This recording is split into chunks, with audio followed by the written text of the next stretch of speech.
Amém. Boa noite mais uma vez, irmãos.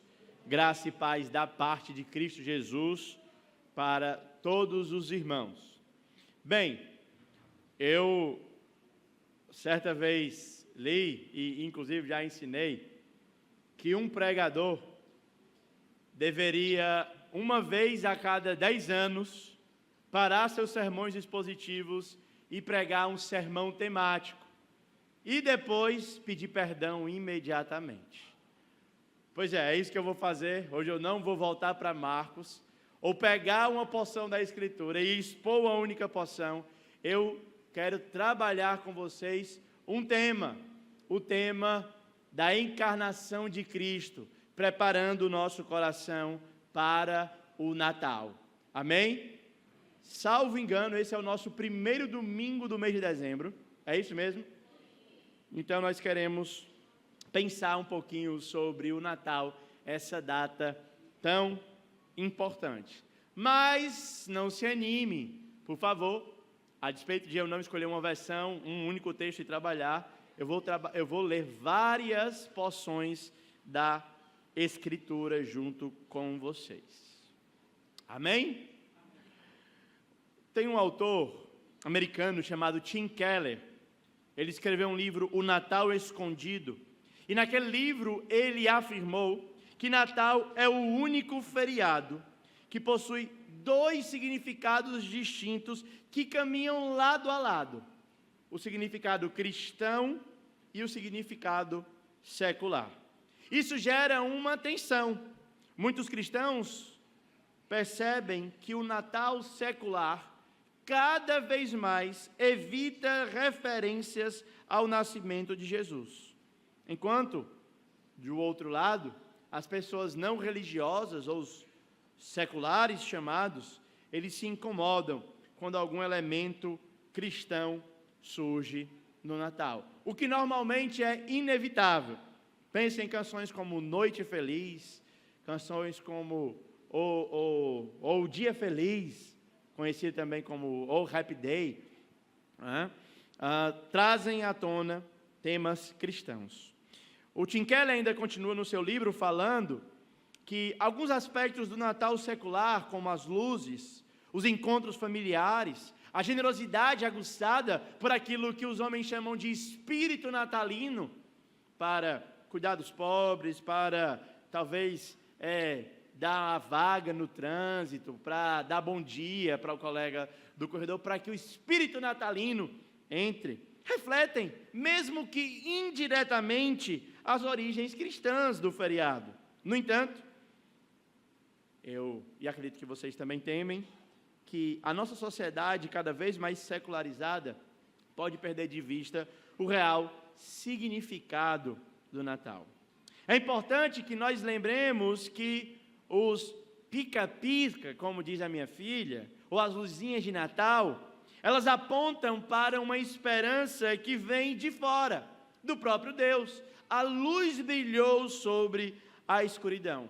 A troca de presentes comum no dia 25, elas não são simplesmente para que a gente troque o nosso vestuário, não é?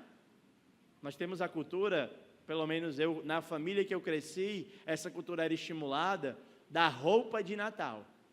Inclusive, um dos anos, Casey comprou uma blusa que eu amei, e ela, se valendo da minha memória, que não é nada boa, eu comprei a blusa em setembro, ela escondeu, e na noite de Natal, ela saca a blusa do guarda-roupa e diz: eis a sua roupa de Natal.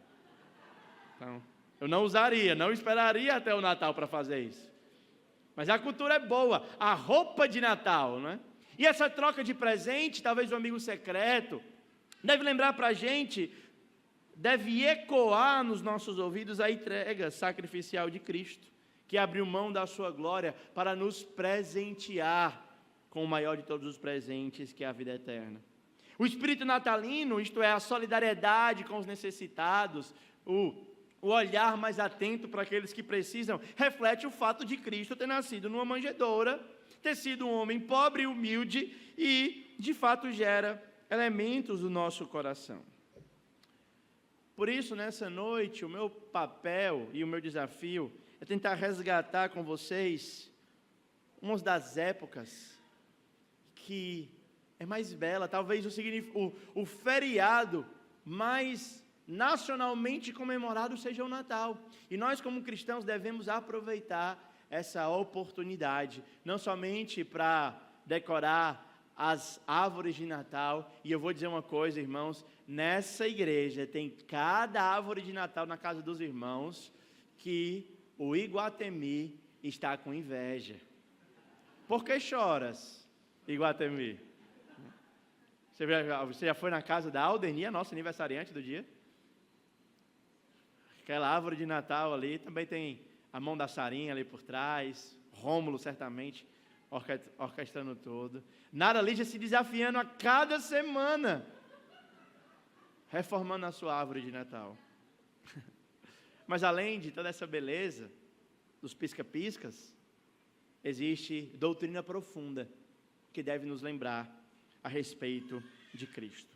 Então, meu propósito nessa mensagem é demonstrar que a plena humanidade de Cristo, que o Natal, a encarnação, o nascimento de Jesus como um bebê, faz parte e é necessário para o cumprimento do plano de Deus.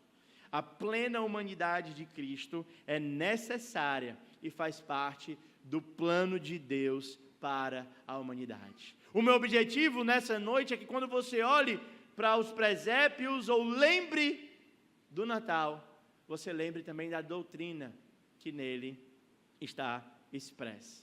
E antes de ler um texto da Escritura, eu gostaria de mostrar para vocês que o Natal não é somente um feriado nacional, não é somente um feriado que estende para grandes partes do nosso globo, mas é também um feriado atemporal.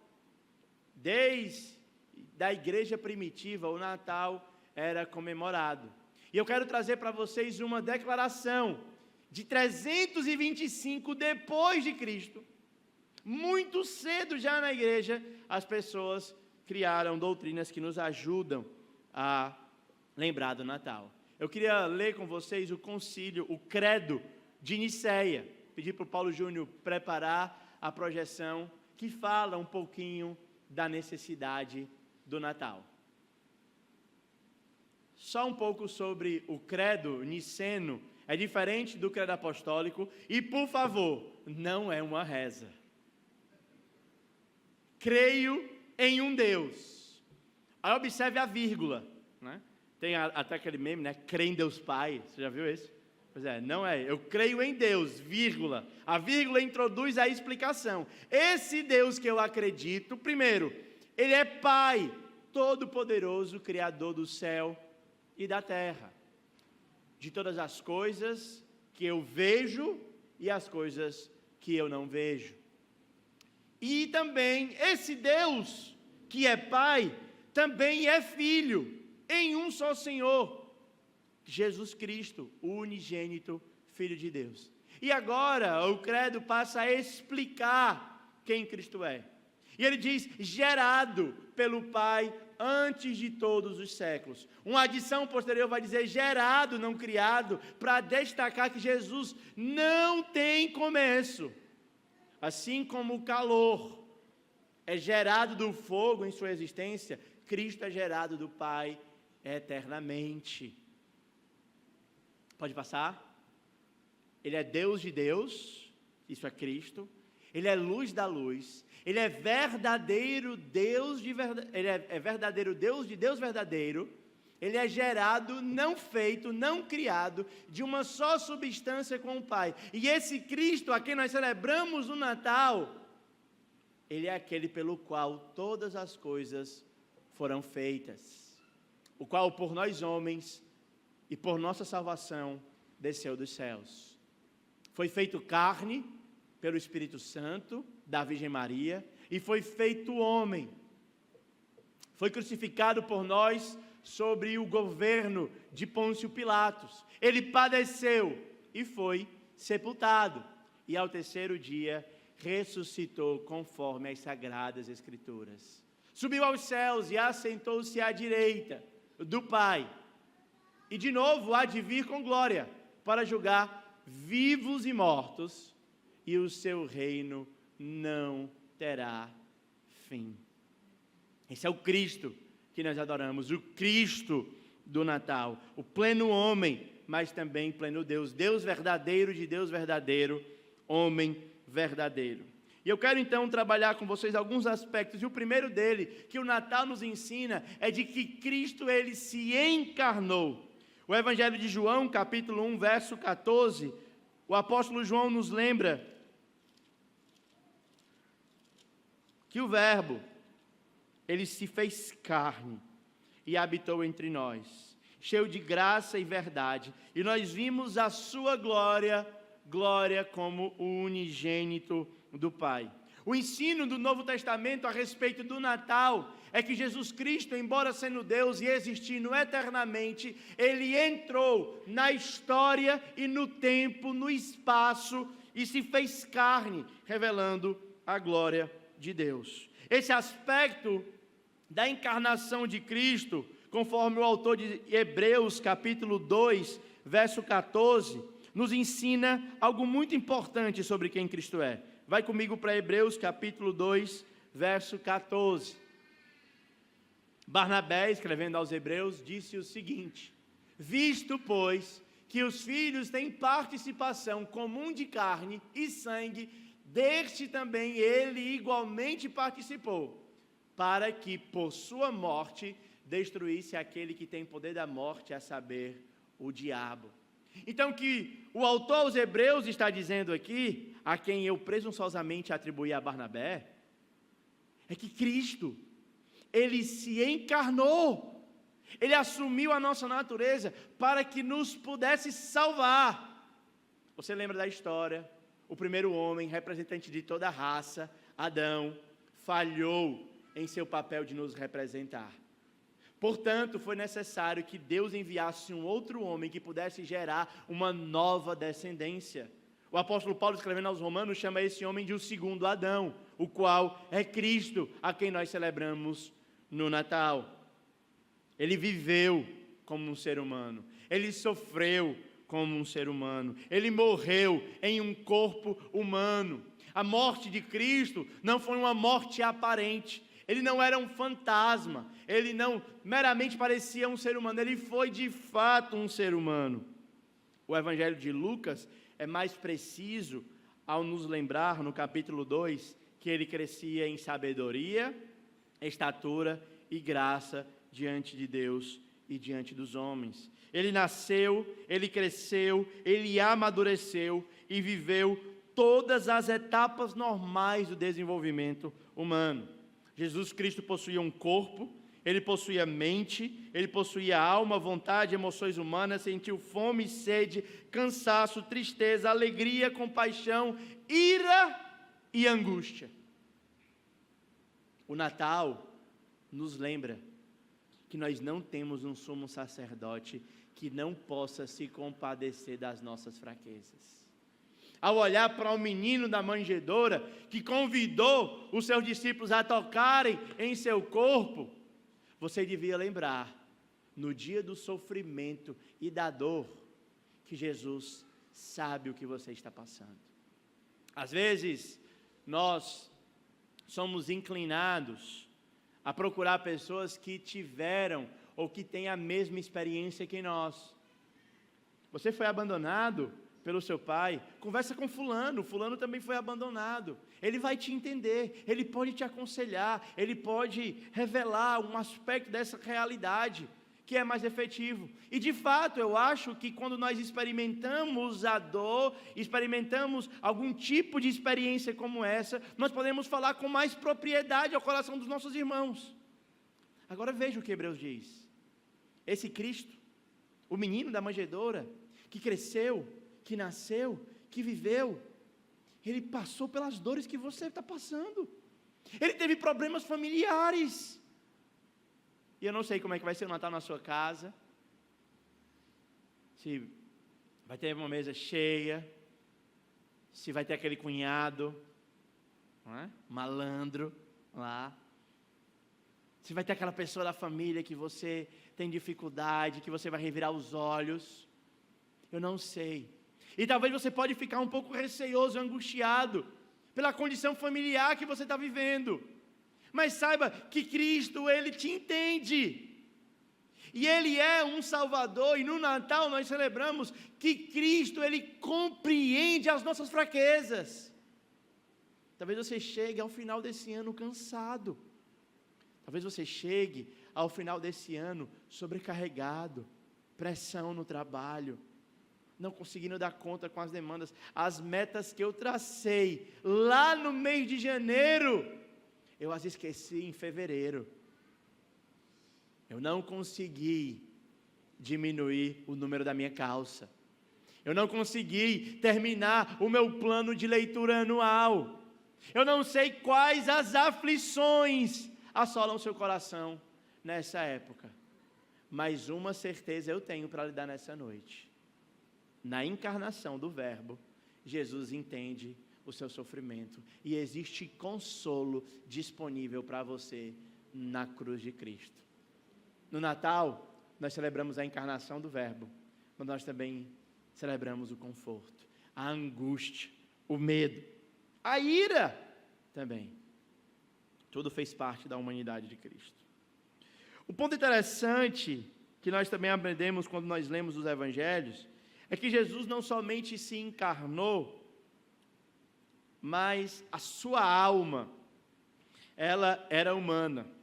Ela era tão humana que ele cresceu em sabedoria. O autor de Hebreus diz que ele aprendeu a obediência, que ele submeteu, ele teve lutas para a submissão da vontade de Deus. Vocês lembram lá no jardim do Getsêmani, quando ele está orando e tomado de profunda angústia, ele diz: Pai, se possível, passa de mim esse cálice. Ele entende, irmãos, quando nós temos dificuldade para obedecer a Ele. Talvez as nossas dificuldades sejam de ordem mais simples, mas ainda assim dificuldades que devem ser validadas. Talvez sua dificuldade é domingo, 4 horas da tarde, você está cansado, sabe que vai acordar cedo e diz: Senhor, passa de mim esse cálice de ir para o culto. Ou quando o pastor vem a Casey e falou assim hoje, prega rápido, eu disse: hoje o meu sermão está igual uma espada medieval. Por quê? Afiada? Eu disse: não, comprido e chato. Então passa de mim esse cálice. Mas, ainda assim existe uma submissão em Cristo. Talvez a sua luta de submissão seja para perdoar aquele que te fez mal. Eu não vou perdoar aquela pessoa. Aquela bicha véia falsa falou de mim nas minhas costas. Se ela quiser, ela venha atrás de mim. Eu mesmo que não vou. Ou aquele cara bruto, ignorante, truculento. Eu não quero fazer isso. Cristo entende. Mas a semelhança dele, no Natal nós devemos dizer: Pai, o teu filho foi homem, lutou na obediência e eu quero aprender a obediência assim como ele. Eu não queria ir lá pedir perdão, mas eu vou, porque essa é a sua vontade. O texto de Hebreus, esse que eu li, capítulo 2, verso 14, eu quero estender e ler a partir do 15, na verdade já li o 14, então eu vou ler o 15, 16, 17, 18, para a gente tentar responder uma pergunta bem breve: por que Cristo se fez homem? E o verso 15 diz o seguinte, considerando que já lemos o 14: e livrastes todos pelo pavor da morte. Hebreus capítulo 2, 15. E estavam sujeitos à escravidão por toda a vida. Pois ele, evidentemente, não socorre anjos, mas socorre a descendência de Abraão. Por isso mesmo convinha que em todas as coisas se tornassem semelhantes aos irmãos, para ser misericordioso e fiel, sumo sacerdote nas coisas referentes a Deus, para fazer propiciação pelos pecados do povo. Pois naquilo que ele mesmo sofreu, tendo sido tentado, ele é poderoso para socorrer os que são tentados. Eu não lembro quem foi a professora, mas alguns anos atrás, ao término de um culto, alguém, se você estiver aqui, por favor me lembre, não lembro quem foi você, falou assim: pastor, eu estou com uma dúvida, uma criança me fez uma pergunta, eu não sei responder. Aí eu digo: qual foi a pergunta? Ela me perguntou se podia orar para o demônio se converter. Eu posso orar para o demônio se converter? Aí, na cabeça dela, o silogismo lógico foi perfeito. O demônio tentou Eva, Eva caiu, e a partir de então toda a humanidade foi separada de Deus. Então, se o demônio se converter, poderíamos ter um grande soldado combatendo do lado de cá do nosso exército. Aí a professora falou assim: rapaz, eu nunca tinha parado para pensar nisso. Aí eu vou pedir socorro. Aí foi bem. Eu fui tentar ajudar, né? E eu pensei um pouco. E aí eu me lembrei desse texto. Por que que Jesus não é redentor de anjos? Porque o Natal não celebra a angelificação de Cristo. O Natal celebra a encarnação de Cristo. Ele se tornou homem, não anjo. E aquilo que não é assumido não pode ser redimido. Olha que o texto diz.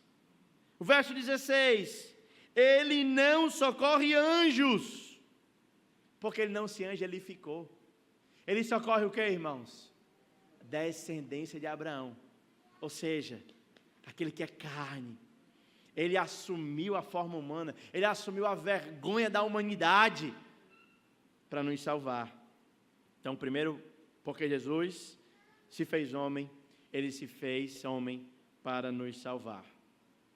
Mas o texto também nos diz que ele se fez homem, se encarnou para destruir o pecado e destruir as forças de Satanás. Seus principados e potestades foram expostos à vergonha, porque Cristo, ao se encarnar, ele reverteu o sucesso de Satanás no jardim do Éden. Satanás foi bem sucedido no Éden, mas Cristo, ele reverteu a obra de Satanás, e agora ele destruiu Satanás, nos libertando do império das trevas e nos transportando para o reino do Filho do seu amor. É por isso que quando lidamos com batalhas espirituais, nós não expulsamos o demônio pelo volume da voz. Já viu essa coisa do...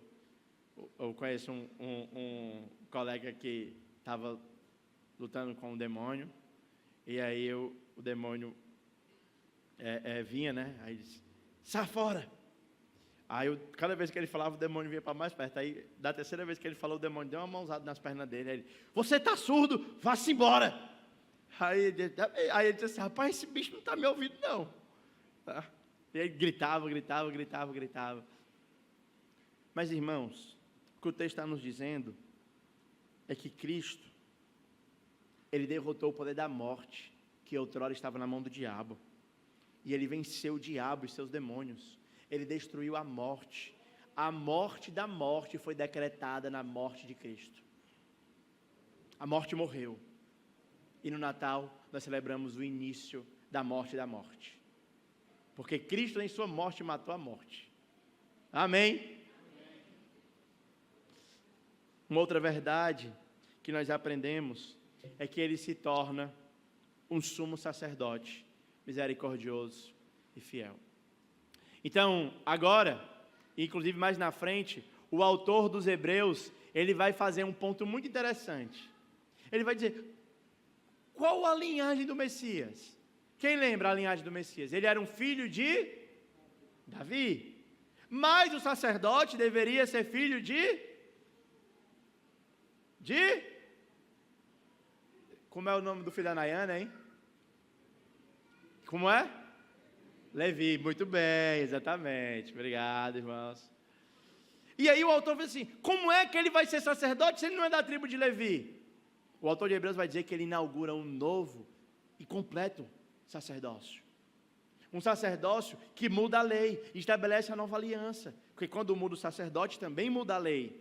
E agora, ele é o nosso representante fiel, porque ele se fez homem, para que pudesse nos representar.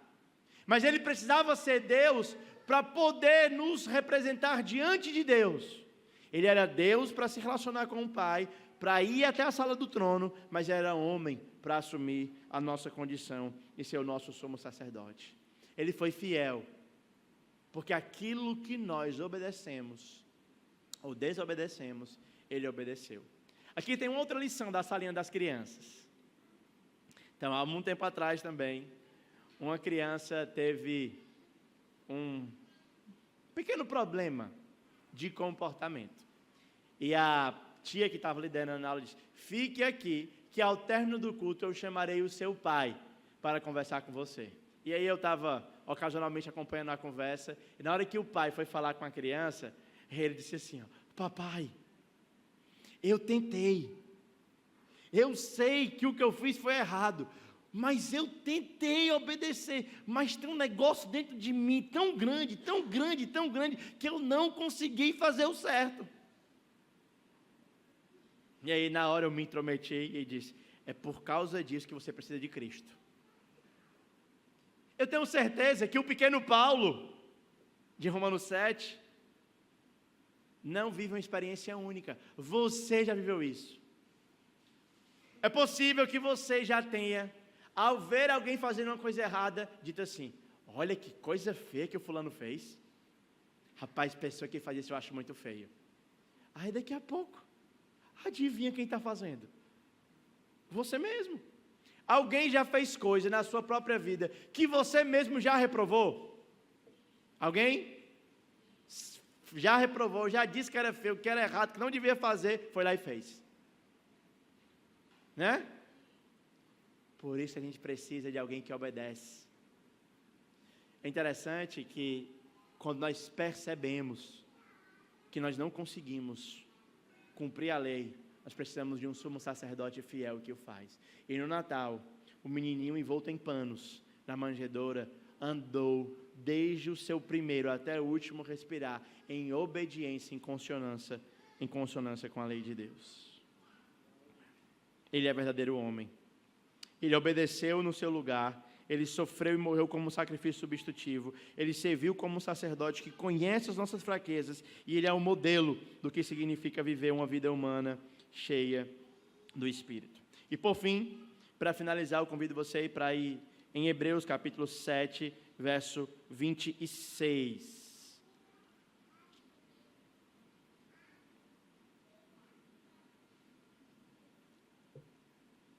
Com efeito, nos convinha um sumo sacerdote como este Jesus, a quem nós celebramos o Natal, santo, inculpável, sem mácula, separado de pecadores e feito mais alto que os céus.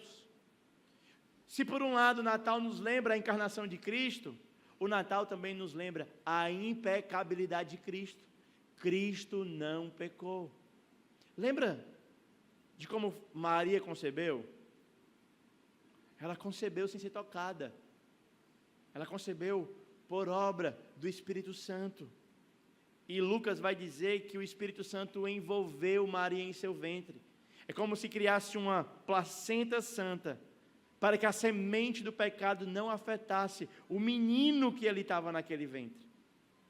Ele é santo, ele é perfeito, ele não havia nele inclinações para o mal. A Bíblia nos ensina que o pecado não é essencial da humanidade. Adão foi criado sem pecado. Assim Jesus, o homem pleno, é plenamente humano, porém verdadeiramente sem pecado. O que o qualifica como um sacrifício perfeito e representante da nova humanidade. Eu quero finalizar fazendo algumas aplicações. Primeiro, reconheça a sua necessidade pessoal de um Salvador. O Natal lembra para toda a humanidade que a solução dos nossos problemas não pode ser feita por você mesmo. O Natal nos lembra que foi necessário Deus invadir o mundo, o tempo e o espaço para nos salvar. Você não vai ser bom o bastante. Algumas pessoas acreditam na teoria da balança, né? Então, ela mente, é orgulhosa, soberba, vem imoralidade. Aí a balança vai pesando. Só que aí ela vê uma senhorinha que precisa atravessar a rua. Aí ela, opa, eu vou ajudar essa senhora a atravessar a rua. Aí bota a bondade aqui do outro lado. Ah, uma pessoa está com sede, eu vou dar um copo d'água. Aí acha que vai equilibrando, né? Não, você é um bom filho, eu vou trabalhar, Não é? Nunca matei, nunca roubei, eu sou quase crente, eu não bebo, não fumo, não roubo. Já viu essa conversa? A Bíblia diz que as nossas maiores e melhores obras são como um trapo de imundícia. A parte de Cristo, não existe bondade em nenhum ser humano. E o Natal nos lembra que nós precisamos de um Salvador externo a nós. Segundo, eu quero fazer uma aplicação para as famílias da nossa igreja. O Natal envolve adoração, não apenas tradição. Ensine seus filhos sobre o Natal. Se você ainda não começou, ainda há tempo de fazer um calendário do Advento. Pratique a hospitalidade encarnacional. Cristo, Ele se encarnou, Ele se identificou com nós. Talvez nessa época do ano, você pode abrir a sua casa para receber pessoas que ainda não conhecem a Cristo e compartilhar o amor dEle com elas. Então, eu convido as famílias da nossa igreja a adorarem a Cristo no Natal, a celebrarem. Se você vai reunir sua família, aproveite 5, 2, 3 minutos para falar do Evangelho. Talvez Deus vai usar a sua pregação para salvar os seus. Use o Natal como uma ponte evangelística. Use o Natal, use a data, use os enfeites para apontar para o menino. Eu quero finalizar dizendo para vocês que é a humanidade de Cristo, é o Natal, a encarnação de Cristo. É o nome Emanuel, que significa Deus conosco, é que torna o Evangelho possível. Deus não ficou sentado no seu trono esperando que você fosse até lá, que você o aceitasse, que você o buscasse. Ele veio e buscou. O Natal secular pode até esconder as raízes cristãs, mas ele nunca irá apagar o real significado do Natal. O Natal é uma oportunidade para nos consolarmos e revelarmos a beleza da encarnação para o mundo todo. Que Deus possa te abençoar e que você tenha um mês de dezembro refletindo sobre quem Cristo é, sobre o Natal. Estude a respeito de Cristo. Talvez seja um tempo para você reler as passagens da Natividade. Mesmo se você não é criança, não tem filho pequeno, vale a pena fazer um calendário do Advento como parte das suas disciplinas espirituais. Ler texto, se você deseja fazer isso, não sabe como fazer, ao término do culto, eu gostaria de conversar com você. Tem diversos caminhos que você pode seguir para que o seu dezembro seja cheio do conhecimento de Cristo e que você possa crescer. Amém? Eu gostaria de orar, finalizando a ministração da palavra, e depois nós prosseguiremos para a celebração da mesa do Senhor, da Santa Ceia do Senhor. Senhor, nós agradecemos pelo Natal. Nós, de fato, nessa data, nesse mês, nós celebramos a vinda do Teu Filho ao mundo, do nosso Senhor e Salvador Jesus Cristo. Senhor, nos ajuda a lembrar que o Natal tem consolo para cada um de nós. Nos ajuda, Senhor, a lembrar que o Natal não é apenas uma tradição secular, comercial, mas tem a ver com a Tua entrada aqui na realidade nossa. Que o Senhor possa embelezar a nova humanidade que o Senhor formou pelo nosso primogênito Jesus Cristo e que a partir disso o Senhor cresça.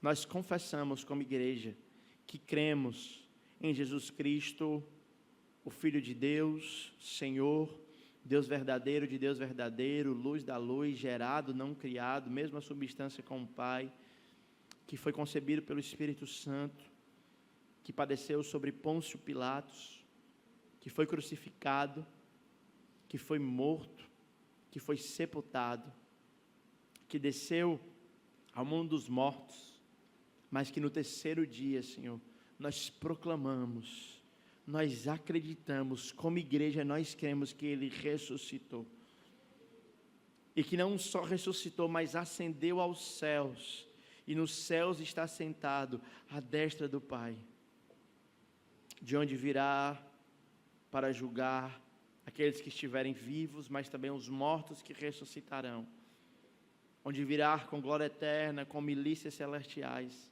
e estabelecerá o seu reino, o qual não terá fim. Nisso cremos, e no nome dele que nós oramos. Amém, aleluia, amém. Que Deus abençoe, irmãos. Feliz Natal. Ho, ho, ho.